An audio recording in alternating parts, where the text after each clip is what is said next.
Bonjour à tous les amis, j'espère que vous allez bien. Ça me fait plaisir de vous retrouver aujourd'hui pour une nouvelle vidéo comme vous l'avez lu sur le titre. Et bien aujourd'hui nous allons parler du Japon. Oui, on va retourner se balader un petit peu au Japon, en tout cas par la pensée. Grâce aux images, j'ai décidé de vous faire aujourd'hui un top 5 sur le Japon. Ça fait très longtemps que je n'avais pas fait de top 5 ou top 10. Alors que les choses soient bien claires dès le départ, le top 5 que je vous fais aujourd'hui, c'est sur les destinations, sur les endroits que j'ai visités lors du dernier voyage. Ne m'envoyez pas des messages pour me dire « Jules, tu n'as pas parlé de Fukuoka. Jules, tu n'as pas mentionné Nikko. » Non, je n'y suis pas allé. Je vous parle uniquement des destinations que j'ai visitées l'année dernière. Alors, je ne vous cache pas que ce top 5 sur le Japon a été assez difficile à faire au niveau des choix. Je vous l'ai dit plusieurs fois et je risque de le répéter peut-être encore aujourd'hui. Ce dernier voyage au Japon a été fantastique, probablement l'un des plus beaux voyages que j'ai pu faire au Japon. C'était mon 7e voyage, il me semble, de mémoire. J'ai fait beaucoup de choses que je rêvais de voir depuis très longtemps. J'ai fait plein de choses différentes. J'ai presque l'impression d'avoir traversé plusieurs saisons au Japon. Quand je suis arrivé à Tokyo, il faisait encore très beau avec des températures tout à fait clémentes. On a eu ensuite l'arrivée de l'automne avec les Momiji pendant ce séjour à Kyoto et pas que à Kyoto. Et puis sur la fin du séjour, je me suis retrouvé les pieds dans la neige avec jusqu'à 35-40 cm de neige du côté de Fukui. Bref, ça a été un voyage fantastique et aujourd'hui je vais vous partager donc mes 5 coups de cœur pendant ce séjour. Mais avant de rentrer dans le vif du sujet, j'aimerais vous parler de quelque chose. J'ai commencé cette vidéo en vous disant bonjour, mais c'est plutôt konnichiwa que j'aurais dû utiliser. Vous le savez, je mets toujours un point d'honneur à essayer de parler la langue du pays que je visite et ça me donne justement l'occasion de vous parler du partenaire de cette vidéo. Aujourd'hui, je veux bien sûr parler de Rosetta Stone. Je pense que vous êtes déjà très nombreux à avoir entendu parler de cette application d'apprentissage de langue et nous sommes tous un peu pareils. On est souvent très motivés au départ pour commencer à apprendre une langue et puis finalement on se décourage assez rapidement, soit par manque de temps ou parfois avec des cours classiques qui sont un peu ennuyeux. Mais ici, la méthode d'apprentissage que Rosetta Stone vous propose est une méthode ludique et unique. En fait, cette méthode, elle vous permet d'apprendre une langue de manière très intuitive et très immersive sans s'appuyer sur des traductions. Par exemple, sur les premières leçons, on va vous montrer des photos, on va vous faire écouter des mots dans la langue que vous avez choisie et de manière très naturelle, vous allez en fait associer ces mots à ces photos. Otoko no hito. On va ensuite, dans un deuxième temps, vous faire écouter des phrases avec des mots composés de mots que vous avez appris précédemment. Et encore une fois, vous allez de manière tout à fait naturelle associer ces phrases à de nouvelles photos. Otoko no hito wa oyoide imasu. Ce qui est vraiment génial avec cette application, c'est qu'il y a un outil de reconnaissance vocale qui est vraiment très performant et qui va vous aider à améliorer votre prononciation.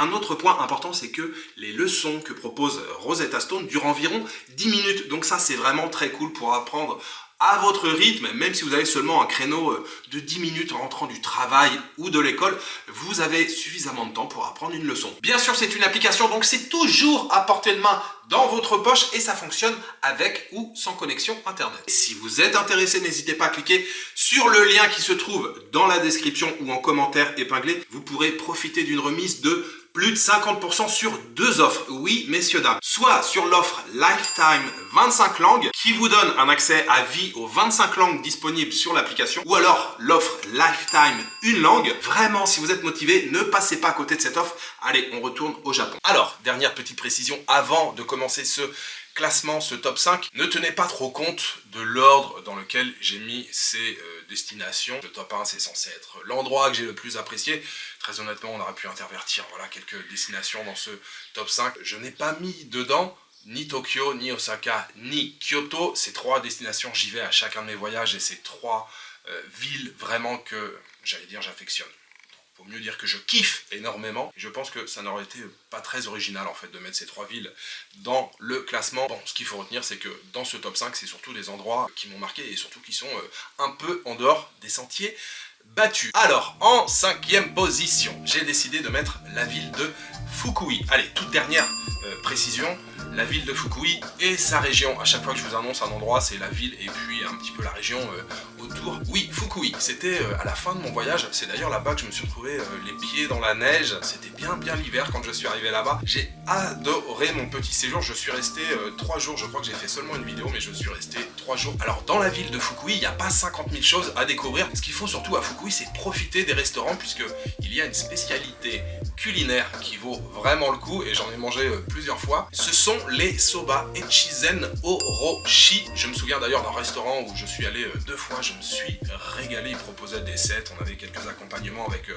plat de soba, c'est un plat de soba avec du radis râpé, spécialité de Fukui, ne passez pas à côté, hein. Si vous allez à Fukui, vous devez absolument goûter Echizen Orochi, ça c'est très bon. Une autre chose intéressante, dans le centre de Fukui, c'est le jardin Yokokan. Malheureusement, j'ai pas pu le visiter dans son intégralité, à cause justement de la neige, c'était un peu la gadoue dans le jardin, mais j'en ai visité une partie, très beau jardin, avec voilà, des cours, des allées, un bassin, et puis un pavillon de thé.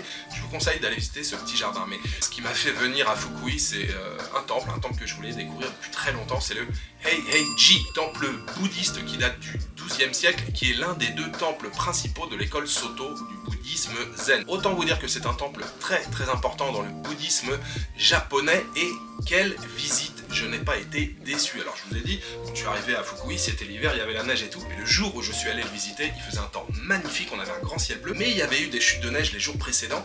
Je suis arrivé, le temple s'est laissé découvrir avec une couche de neige sur les toitures, c'était magnifique, et en plus c'est un endroit qui est voilà, peu visité. Les quelques touristes qui étaient là dans le temple, c'était que des touristes japonais, et c'est très facilement accessible, je crois que c'est une petite heure de bus, à peine, même pas. J'ai fait la visite de ce temple, j'étais quasiment tout seul, voilà, j'avais l'impression d'avoir le temple Heiheiji pour moi tout seul, tout en bois, le sol qui craque sous le bruit des pas, des grincements, de temps en temps on entendait... Il y avait des blocs de neige qui tombaient des toitures. Très beau temple qui est juste à la lisière du village. Il y a de la forêt tout autour, il y a une rivière sur le côté, il y a un petit pont. Vraiment le temple typique comme on peut l'imaginer quand on pense au Japon et qu'on ferme les yeux. Le temple Heiheiji, ne passez pas à côté si vous allez dans la région de Fukui. Ça, c'était mon coup de cœur vraiment à Fukui. Également pas très loin de ce très beau temple, on a le village de Katsuyama. Et dans ce village, on a un temple qui s'appelle Echizen Daibutsu. C'est un temple très récent mais qui abrite un énorme Bouddha. Daibutsu, d'ailleurs, littéralement, ça veut dire le grand Bouddha. C'est une énorme statue de Bouddha qui mesure 17 mètres. Vraiment très beau temple avec de chaque côté des niches avec d'autres petites statuettes de Bouddha à l'intérieur. Vraiment très impressionnant ce grand Bouddha. J'ai adoré la visite. Pareil, j'étais quasiment tout seul. Et cette journée justement, j'avais donc commencé à filmer et puis finalement j'ai un peu abandonné puisque après la visite de ce Daibutsu, je suis allé dans le petit village de Echizen Ono. Ça aussi, je vous le conseille, même si quand moi j'y suis allé, c'était le déluge, de la pluie, de la neige, ça tombait dans tous les sens et c'était très compliqué pour filmer, mais c'est un petit village qui a beaucoup de cachet, beaucoup de charme, avec un château, un tout petit château qui est un peu en hauteur, et d'ailleurs pendant certaines périodes de l'année, la ville est recouverte comme ça par un tapis de nuages et il y a seulement le château qui dépasse. On a l'impression que le château semble flotter au-dessus d'une mer de nuages. Pareil, j'étais rentré directement de ce village-là à Fukui par un train. Bon, de toute façon, on est au Japon, les transports, ça marche très bien. 2 autres destinations qui m'ont beaucoup plu, qui se trouvent au nord de Fukui, mais c'est très facilement accessible, encore une fois en train, c'est même pas 1 heure, peut-être allez, 30 minutes, 40 minutes. D'abord la petite localité de Awara Onsen, comme son nom l'indique, c'est un endroit avec beaucoup de onsen, et puis notamment un hashiyu. Les hashiyu, c'est simplement les bains de pieds, donc eau thermale, mais seulement pour les pieds, qui se trouvent juste à la sortie de la gare. J'y avais été sur le chemin du retour, je m'étais arrêté là en fin de journée. J'ouvre la porte coulissante, il y avait quelques japonais qui étaient déjà installés avec la fumée à l'intérieur. Petit moment de détente vraiment très agréable. Si vous passez par là, alors je vous conseille de tester les onsen, mais si vous n'avez pas beaucoup de temps, arrêtez-vous au moins pour le hashiyu à la sortie de la gare qui est vraiment exceptionnel. Et un petit peu plus loin, on a le très joli site de Tojimbo. D'ailleurs, il faut passer par Awara Onsen pour accéder à Tojimbo. Et Tojimbo, en fait, vous êtes sur la côte, hein. Fukui, la ville de Fukui n'est pas directement sur la côte, mais c'est seulement à quelques kilomètres. En prenant cette ligne, en passant par Awara Onsen et en arrivant ici, là sur la côte, sur le site de Tojimbo, vous découvrirez des falaises basaltiques, ou on les appelle encore les orgues basaltiques. Formation rocheuse vraiment particulière, et l'endroit était vraiment superbe. J'y suis allé un jour où c'était aussi couvert, ce jour-là c'était bien l'hiver, et c'était vraiment très beau. Il y avait quand même quelques touristes japonais qui étaient là, et donc la côte est vraiment déchiquetée avec ses formes géométriques. Même là-bas, le temps était donc couvert, la couleur de l'eau elle était entre le bleu bleu et le vert, un peu un vert émeraude. C'était très beau, j'ai adoré cet endroit. Donc là c'était vraiment le côté nature qui était très impressionnant. Et encore une fois, tout à fait accessible depuis Fukui. Vraiment cette ville de Fukui m'a beaucoup plu. Et je sais qu'il y a encore beaucoup de choses à découvrir, je n'ai pas fait le tour. Ceux que ça intéresse, il y a un musée qui est dédié aux dinosaures. Oui, dans cette région de Fukui, on a retrouvé des ossements de dinosaures. Donc il y a un musée consacré entièrement aux dinosaures. D'ailleurs, quand on arrive à la gare principale de Fukui, il y a des dinosaures un petit peu partout. Des grandes statues de dinosaures, il y a des peintures de dinosaures, il y a des dinosaures à toutes les sauces. Bref, Fukui et sa région, ça vaut vraiment le coup. C'est une région que je vous conseille. En 4e position, les amis, j'ai choisi de mettre... Et je vous l'ai dit, ça a été très dur de faire ce classement. Très honnêtement, cette ville que je vais vous annoncer, j'aurais pu la mettre même en 2e, même en 3e. La ville de Wakayama. Je connaissais le nom de cette ville depuis longtemps et je me disais, Jules, faut vraiment que tu ailles faire un tour à Wakayama, ça a l'air sympa. Eh bien, je n'ai pas été déçu du tout. Ville de taille moyenne, il y a 400 000 habitants. La ville est dominée par son château. Alors ce n'est pas un château d'origine, c'est un château qui a été reconstruit après la Seconde Guerre mondiale, mais très beau château. Et puis donc au pied de ce château, il y a un parc, très beau parc, assez important d'ailleurs. Hein. Ça occupe un espace pas négligeable dans le centre de Wakayama. Vous avez ce château qui est très joli à visiter, même s'il n'est pas d'époque. Une chose à noter également à Wakayama et que j'ai seulement découvert cette année, c'est que les ramen à Wakayama, vous savez les nouilles, les ramen à Wakayama, ils sont très réputés. Oui, on trouve deux types de bouillons très typiques de Wakayama, le tonkotsu. Alors le tonkotsu c'est originaire plutôt de l'île de Kyushu, mais on en fait également à Wakayama et également des bouillons à base de soja. Je me suis claqué le bide à Wakayama. Ça a été un vrai festin à chaque début de repas, que ce soit pour le déjeuner ou le dîner, j'étais là, où est-ce que je vais manger? J'avais repéré plein d'adresses réputées pour donc les ramen. D'ailleurs, à Wakayama, on les appelle les chuka soba, les nouilles chinoises. Et le petit nom qu'on donne aux ramen à Wakayama, et je me suis mais vraiment régalé. J'ai mangé, je pense, parmi les meilleurs ramen que j'ai mangé de toute ma vie. Vraiment, si vous passez à Wakayama, même très rapidement, prenez le temps d'aller manger dans un ramenia et de vous caler le bide avec de très bons ramen. Je reviens très rapidement au château de Wakayama. En fait, au pied de ce château, c'est-à-dire dans le parc autour dont je vous ai parlé, on a un jardin que je suis allé visiter. D'ailleurs, je venais juste d'arriver, c'était le premier jour. J'ai eu la chance en fait de repérer le jardin assez rapidement. Je l'avais même pas noté. Il fermait 20-25 minutes juste après. Ça m'a laissé juste le temps de le visiter parce que c'est un tout petit jardin. C'est le jardin Momiji Dani. C'était la fin encore justement des Momiji. J'ai pu voir très beaux érables. Il y avait un étang tout autour, de petits pavillons et tout. Très beau jardin. Ne passez pas à côté. Et puis, petit détail qui a son importance, à Wakayama, j'ai logé à la guest house Rico. Quand on tombe sur un bon établissement, un bon hôtel ou une bonne guest house, ça contribue aussi beaucoup à laisser un très agréable souvenir en fait de la destination. À la guest house Rico, je vous la conseille. Si vous voulez aller visiter cette région, j'avais trouvé vraiment un très bon rapport qualité-prix. Les chambres sont super, c'est même pas des chambres, c'est carrément des petits studios. C'était super bien décoré, c'était fait avec beaucoup de goût et j'avais payé, écoutez bien, oui messieurs dames, j'avais payé seulement 35 € la nuit. Donc ça c'est le petit tip, le petit conseil du jour si vous passez à Wakayama, guest house Rico. Sinon à l'extérieur de Wakayama il y a quelques sites dignes d'intérêt. Je pense aux 3 sanctuaires. On a 3 sanctuaires très connus qui sont très jolis, que j'ai visités, qui sont en plus facilement visitables puisque ils sont sur la même ligne de train. Donc je vous conseille la visite de ces 3 sanctuaires et en plus au bout de cette ligne on a la station Kishi, une station un peu particulière puisque le chef de gare est un chat. Oui, vous avez bien entendu, nous sommes au Japon, tout va bien, ne vous inquiétez pas. Oui, je répète, le chef de gare est un chat, j'y suis allé. On peut voir donc le chef de gare dans une vitrine, il a un petit coussin, il est bien installé, tranquille, il porte même parfois une casquette de chef de gare. Et cette petite gare est vraiment très mignonne, très kawaii, comme on dit au Japon. D'ailleurs, elle a été remodelée en forme de chat, alors en forme de chat. Fort, mais la toiture en fait nous fait penser à un chat. Il y a des petites ouvertures. On a également à l'intérieur de cette gare une boutique avec bien sûr plein de goodies à l'effigie de ce contrôleur, de ce chat. C'est une visite assez drôle mais que je vous conseille. Et puis dernière chose dans la région de Wakayama, même si c'est un petit peu plus éloigné, mais ça peut facilement se visiter dans la journée si vous êtes basé à Wakayama, je veux bien sûr parler du grand site de Koyasan. Koyasan, c'est vraiment un endroit unique au Japon. On est en pleine pampa, on est en pleine campagne, on est dans la forêt. C'est un site bouddhiste très important pour tous les Japonais. C'est un site qui compte 117 temples. Les premiers temples ont été fondés en l'an 816. Et ce qui est très intéressant à Koyasan, c'est qu'on peut profiter d'une expérience assez unique, c'est-à-dire qu'on peut dormir dans des temples. Cette expérience, ça s'appelle Shukubo en japonais, et c'est ce que j'ai fait, même si, pour être tout à fait honnête avec vous, avec un petit peu de recul, j'ai beaucoup aimé l'expérience. Ce qui est un petit peu dommage, c'est que quand vous ne parlez pas japonais, et c'est mon cas, ce que je regrette un petit peu, c'est le manque d'interaction avec les moines. J'aurais voulu leur poser plein de questions. Alors, il y a des activités qui sont proposées en fait dans les temples, donc on peut bien sûr avoir des interactions, mais tout est très organisé. J'aurais préféré un petit peu plus de spontanéité, croiser un moine, essayer d'échanger avec lui, mais bon, en même temps, on est dans un endroit où les moines vivent, ce sont des endroits assez austères, mais l'expérience, je trouve, en vaut quand même la chandelle. J'ai adoré donc l'expérience Shukubo, dormir dans un temple à Koyasan, et donc je suis resté, on va dire, une journée et demie à Koyasan. Vous vous doutez bien que je n'ai pas fait le tour, 117 temples.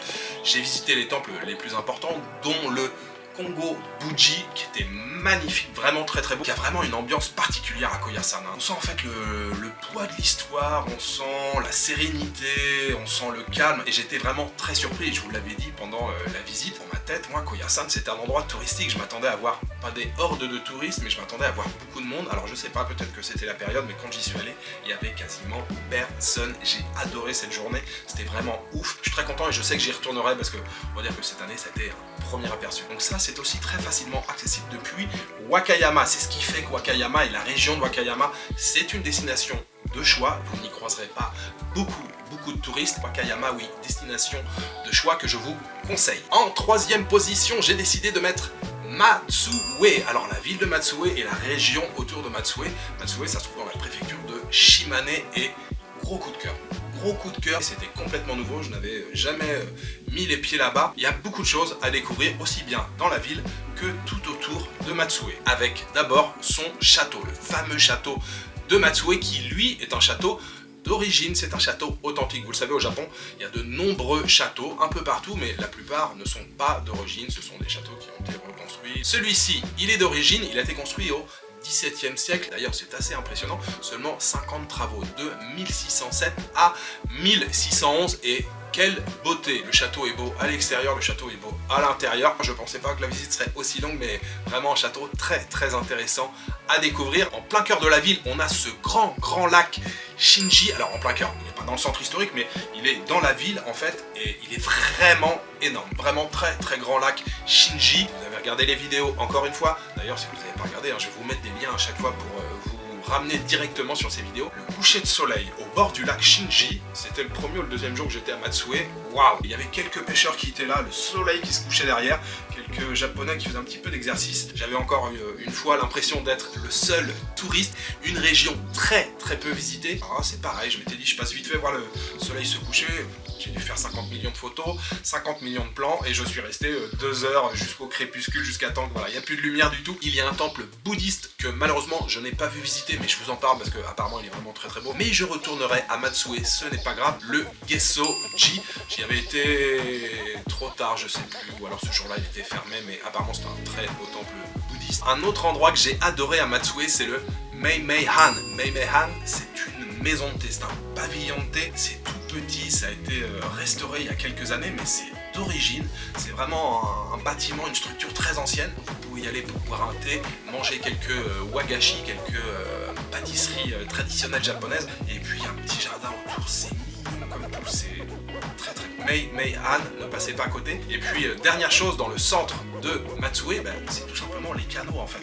Au pied du château, on a des douves, mais en fait ça forme après un circuit de canaux, et on peut faire des balades en bateau, et ça aussi c'était génial. C'est quasiment au pied du château, il y a un petit bureau, on vous propose des balades d'1 heure ou 2 heures, et vous pouvez faire tout un petit circuit comme ça dans le centre historique de Matsue. C'était magnifique, découvrir la ville comme ça sur le bateau. Il y avait donc quelques touristes japonais avec moi dans le bateau, c'était vraiment génial. Je suis en train de me remémorer la journée là en même temps que je vous parle. C'était vraiment une super journée, c'était vraiment cool, j'ai adoré cette journée. Et en ce qui concerne les alentours et la région de Matsue, là encore il y a pas mal de choses à découvrir, et je pense notamment au Izumo Taisha. Izumo Taisha, les amis, c'est tout simplement l'un des sanctuaires shinto les plus importants du pays, avec celui de Ise. Encore une fois, on sent le côté religieux, solennel. Alors c'est assez visité, mais encore une fois j'ai vu très peu de touristes occidentaux, c'était beaucoup de touristes japonais, mais surtout de pèlerins japonais, puisque je vous le rappelle, c'est un lieu de prière avant tout.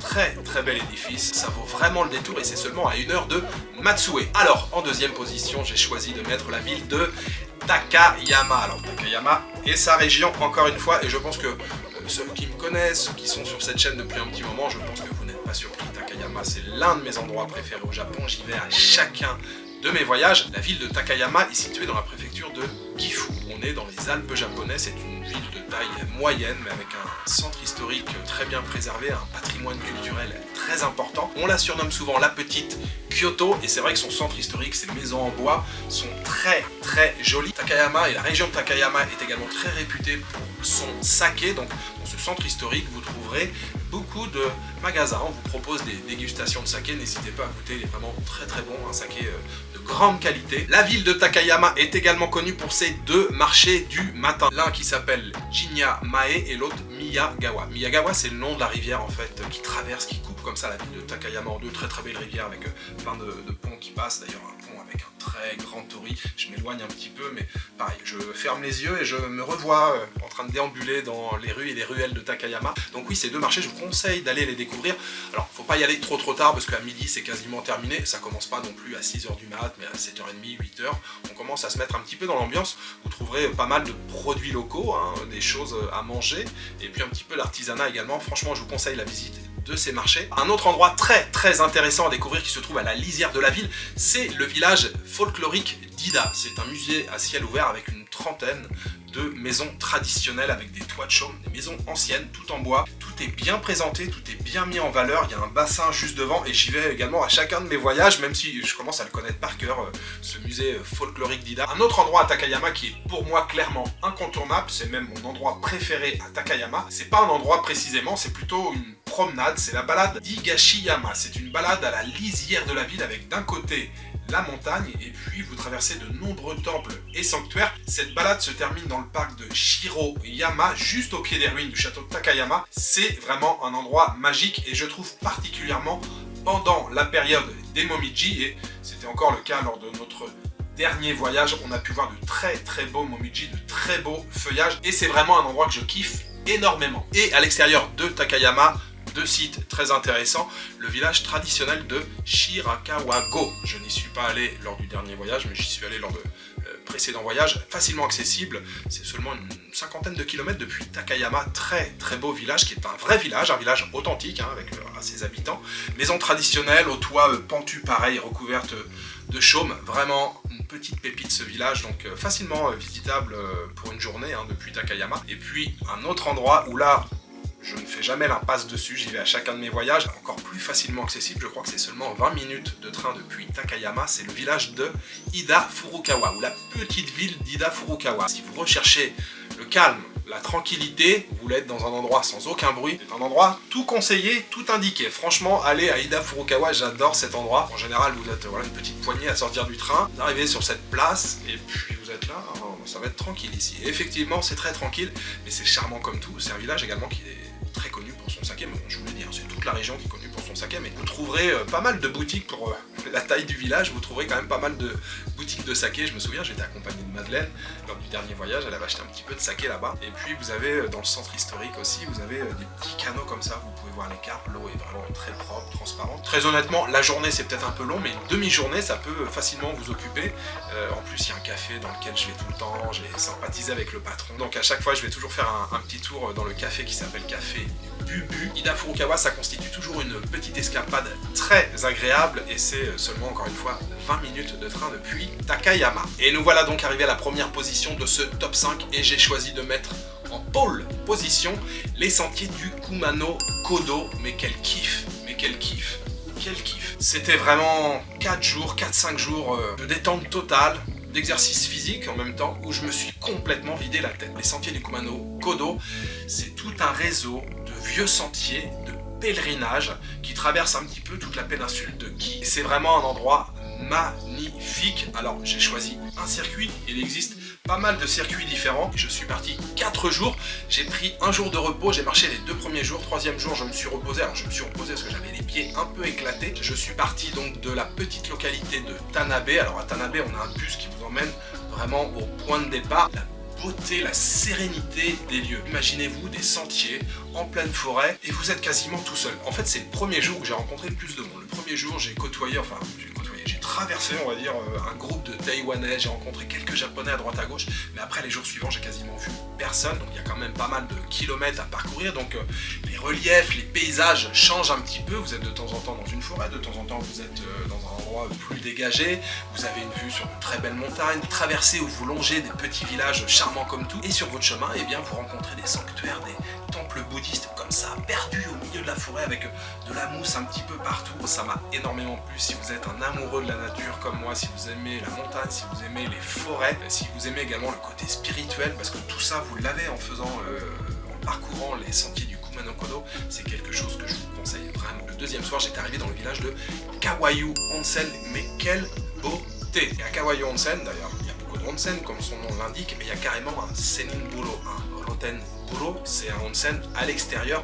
En fait, c'est carrément une partie de la rivière qui a été aménagée, puisque de la rivière jaillit de l'eau chaude. Ils avaient aménagé comme une piscine, enfin ils avaient simplement fait un petit mur en pierre. J'avais trouvé un minchuku. Minchuku, c'est une petite auberge au Japon. Minchuku Sumiya, je vous donne le nom parce que ça aussi, c'était une pépite. Très très bon accueil, je me souviens, j'étais arrivé, la femme à l'accueil était vraiment très sympa, petite chambre, vraiment nickel, c'était parfait. Il y avait même un onsen privé en bas, donc j'avais fait que des onsen le temps que j'avais séjourné là-bas. Et donc le Seninburo dans la rivière, je me revois arriver là-bas, j'avais mis mon yukata évidemment, j'arrive, je me déshabille et je me glisse dans l'eau. Je ne me souviens plus de la température, mais l'eau était brûlante, et vous êtes quand même en plein hiver, la tête juste là au niveau, à la surface de l'eau. Et quand je suis arrivé, on était peut-être 3 ou 4 simplement dans le Seninburo, dans le bain, et vous êtes là en pleine nature, vous avez la montagne, la forêt, le village juste derrière. Coup de cœur dans cette aventure, dans ces sentiers du Kumano-Kodo. Et puis la troisième nuit également qui était très sympa, puisque j'ai dormi dans une ancienne école, oui, une école qui a été transformée en guest house, en petit hôtel, des chambres qui sont toutes identiques les unes à côté des autres, un grand couloir avec encore les lavabos pour se laver les mains. C'était dans le village de Onguchi, je crois que c'est ça, Onguchi, et l'établissement s'appelait Chizen no Ie. Je vous le conseille si vous passez dans le coin, même si vous ne faites pas de marche à pied, allez passer une nuit là-bas parce que franchement c'est quand même une guest house ou une auberge très très atypique. Bref, tout ça pour vous dire que les sentiers du Kumano-Kodo, c'était quelque chose vraiment d'extraordinaire. Et puis ici quand même, l'arrivée de mon circuit, alors moi c'est le circuit que j'avais choisi, hein, ça aurait pu être le point de départ pour certains. L'arrivée, c'était au chute d'eau de Nachi. C'est un endroit pareil que je voulais voir depuis très longtemps. Très très belle chute d'eau avec une pagode à 3 étages au premier plan. Bref, l'endroit est magnifique. Et ensuite, on prend un bus qui vous emmène, après vous allez où vous voulez, mais moi j'avais choisi de passer la nuit dans la petite ville portuaire de Nachi Katsura que j'ai exploré. J'étais arrivé, je crois, en milieu d'après-midi, c'est tout petit, donc j'ai eu le temps quand même de me balader, de sillonner un petit peu les différentes rues de Nachi Katsura. Et puis le lendemain matin, je me souviens, j'avais bossé un petit peu, j'avais fait du montage, je m'étais trouvé un café juste dans le port.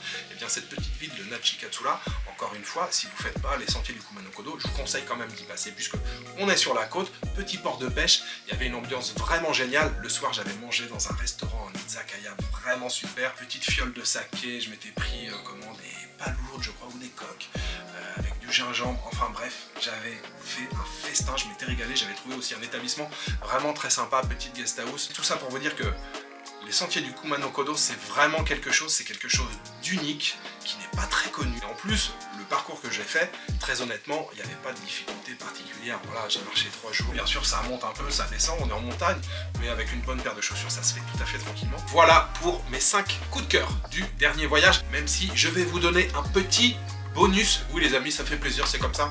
C'est cadeau, petit bonus. En quelques mots, simplement, très honnêtement, ce petit bonus, j'aurais pu le mettre dans le top 5. C'est tout simplement que je n'ai pas beaucoup d'images pour illustrer cette destination. Je veux parler de Kinosaki Onsen. Oui, le village aux 7 onsen. Kinosaki Onsen, ça a été fondé au 8e siècle, je crois en 720 et quelque chose. Ça fait plus de 1300 ans que les Japonais, les pèlerins viennent profiter des bienfaits des onsen à Kinosaki, et c'est ce que j'ai fait pendant une journée. J'avais pris un pass pour cette journée, je crois que c'était 1300 yens, et du coup ça vous permet d'avoir accès à tous les onsen de la ville, aux 7 onsen de la ville. Alors quand on va au onsen, c'est pour prendre son temps, c'est pour se détendre, donc j'ai pas fait le rallye des onsen, mais j'en ai fait 4 quand même dans la journée, et waouh, quelle journée! Vous savez à quel point j'aime les onsen. Alors je vous le rappelle, un onsen, c'est un bain thermal, c'est un bain avec de l'eau d'origine volcanique qui est naturellement chaudes. On en trouve dans plein d'endroits au Japon et on a voilà dans différentes régions du Japon des villes carrément qui sont des villes de onsen, c'est-à-dire que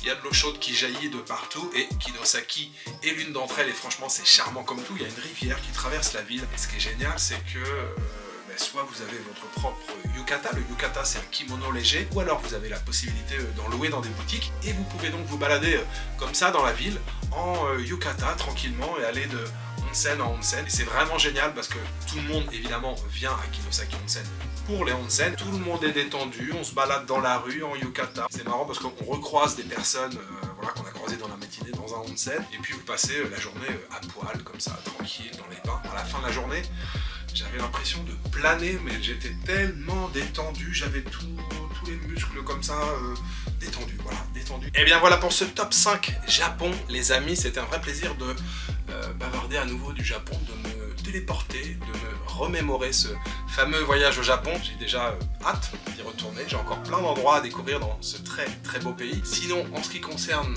le prochain voyage, ça approche à grands pas. Je passe une partie de mes journées à préparer un peu les itinéraires, alors pas pour tous les pays, il y a des pays où vous savez que je garde un petit peu l'esprit freestyle, donc je suis pas mal occupé pour la préparation du prochain voyage. Et encore une fois, un grand merci aux partenaires de cette vidéo, Rosetta Stone. Si vous êtes intéressé, vraiment, n'hésitez pas, je vous le rappelle, plus de 50% de remise sur l'offre Lifetime 25 langues ou l'offre Lifetime une langue. Vous avez juste à cliquer sur le lien dans la description. Voilà, je crois que j'ai fait le tour de ce que j'avais à vous dire. Il me reste juste à vous souhaiter une bonne soirée, une bonne nuit ou une bonne après-midi. Je vous donne rendez-vous très bientôt pour une nouvelle vidéo. Ciao, good night. お降りの際は足元にお気をつけください。